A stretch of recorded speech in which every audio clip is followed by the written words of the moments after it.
daily man. Siya yung pinagkatiwalaan ko. Nagselos pa.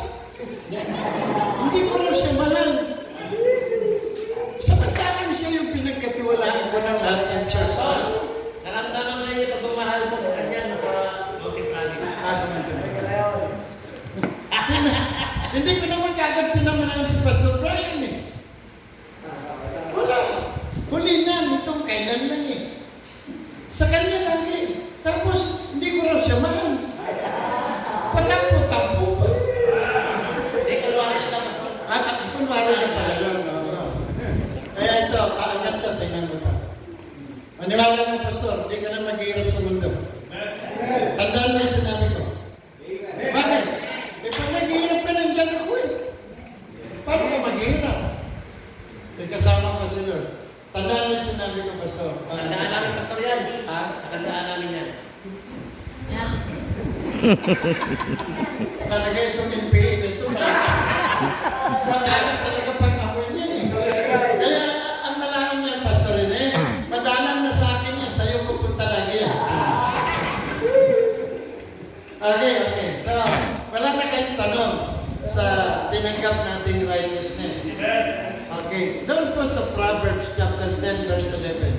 Tingnan nyo, dahil righteous ka, hindi dahil sa gawa mo, kundi dahil sa ginawa ni Lord. Tingnan mo yung power mo. Nagbitaw na ako ng salita kay Pastor. Ano sabi? Ang bibig ng matuloy. Ito, English ko na. The mouth of a righteous. The mouth of a righteous man is a well of life. Ayun. Well of life. Yung iyong labi. The lips of a righteous is a well of life. Parang balon. Kaya you have now the power to declare. Righteous ka na eh. Very powerful yan. Pwede ka mag-declara. Mula ngayon, hindi ka na mag-hirap. Amen. Hope 22 verse 28. Paborito verse ni Chairman, Pastor Brian. Thou shalt also decree a thing, and it shall be established unto thee. And the light shall shine upon thy ways. 28. Thou shalt also decree. Ano sabi? Thou shalt also decree a thing, and it shall be established unto thee. And the light shall shine upon thy ways. O, nakita nyo? Pwede ka na magdeklara. O, deklara nyo. Yayaman din ako. Yaman din ako. Aangat ako. Aangat ako. Pwede na magsalita. Nasasarapan ba kayo sa buhay na mahirap? Hindi. Tayo mo sabihin, may power ka na nga. Bahala ka sa buhay. Gusto ko sa inyo, umangat kayo tulad ng pagkakalala sa akin eh. Ayaw nyo, hindi bahala kayo. Iyo?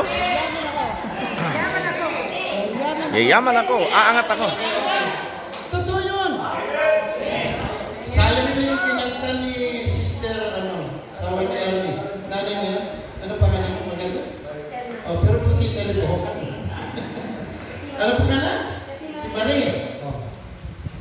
Anong ganda eh? Walang mahirap. Oh. Ba't yung kinakanta yan?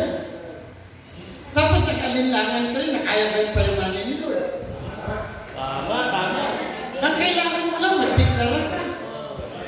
O sige, ito yung verse. Numbers 14:28. Tingnan nyo. Okay, sunod nyo. Bilang. Dalawang gabi to. 14:28. Maraming introduction pa lang to. 14:28. Sabihin mo sa kanila, ako'y buhay. Sabi ng Panginoon kay Moises, Moises, sabihin mo sa kanila. Otin nyo, sabihin mo sa kanila, buhay akong si Yahweh. Gagawin ko sa kanila kung anong naririnig ko, pinag-uusapan nila. So, ang Diyos naghihintay na lang, kung ano nang pinag-uusapan natin, gagawin niya. O, mag-usap tayo. Yayaman tayo. Amen. Yayaman tayo. Amen. Amen.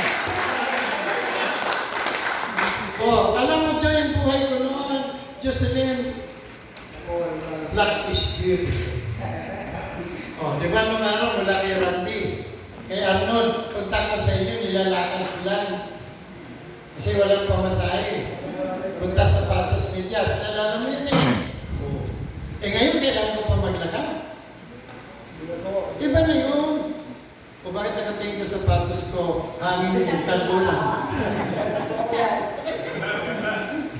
Iba na siyempre. Wala na tayo doon. Salamat Lord sa panos. Nag-order pala ako malaki ito. Sabi ni Pastor Brian na. Salamat na po ako eh. Advance na pastor. Ikaw ba yun? Lagi ka na unahan eh. Para pa nag-conference pastor. Sumusokting ko rin. Gano'n? Lakas mo ng piyan eh. Pastor talaga. Kaya ako Israel eh. Kay mama tayo. Siyempre. Pagdating sa bahay kay mama tayo. Yes, amen. Kaya ako din, Pastor, kay mama din tayo. Ikaw ba, Pastor, kanino ka? O? Kanino ka? Kay mama tayo. Alam niyo si Pastor Rene, hindi ko mayaya-yaya talaga yan. Kahit anong pakiusap ko. Alam mo, kinausap ko, si Ate Tina.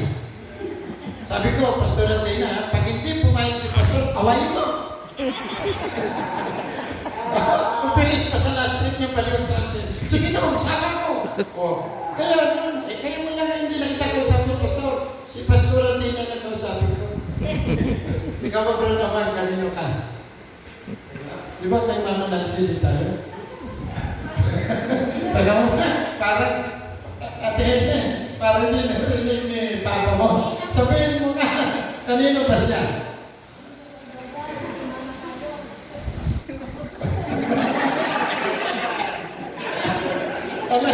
Alam niyo, ang tawag sa amin, hindi ko lang alam si Pastor Giorgio, si Governor Willie Alvarado, guest natin yan. Ganda mo lang. Di ba kamukha ni God Willie? Ikaw ba kanino ka? Wala dito. Okay. Sige. So sana po, nakuha niyo yung pagiging righteous natin. So thou shalt also make a decree. And it will establish. So ano kailangan mo na lang? Declare mo, ipahit mo. O Proverbs 18, 20-21. Tingnan natin. Proverbs na lang. A man's belly shall be satisfied with the fruit of his mouth. 21 na lang. Ang buhay at kamatayan ay sa nila ng kasalanan. The power of life and death is in our tongue. Kaya kailangan mo magdeklara. Amen, amen, amen. Kahit mahirap kung may deklara, mahirap. Hindi mahirap. Giginawa tayo. Ayaman. Amen. Mayaman tayo. Kayaman tayo. Giginawa tayo. Righteous ka na eh.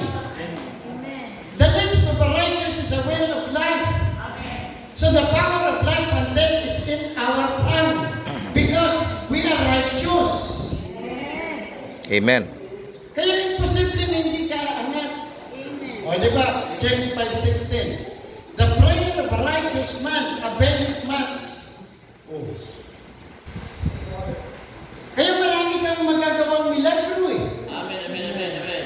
Kasi yung prayer mo as a righteous, because of the righteousness of Jesus, you have the power to heal, to set the people free, to make them rich. Amen. Kasi may power ka na eh. Righteous ka na eh. Ano sabi? Ano yan? James, Santiago na. Fervent prayer of a righteous man availeth much. Ulitin. Dandanin mo pero malakas. The effectual fervent prayer of a righteous man availeth much. Nakita niyo? So dahil righteous ka na, grabe prayer mo. Alam niyo mga kapatid, yun palang mga milagro na saksiyan nyo nung tayo ay nagkukursi dito. Wala pa pala yun. Alam niyo ba na 17 na yung patay na pinag-pray ko na buwan? Ayan, si Brother Chris, patay na rin yun. O si Pastor Romy, patay na rin. Si Pastora. Pero bakit nabuhay? O sino nag-pray sa kanila? Tanungin niyo kung sino. Sino? Yung righteous man, sino yan? Kayo na lang magtanong kasi yung nag-pray sa kanila para sila mabuhay.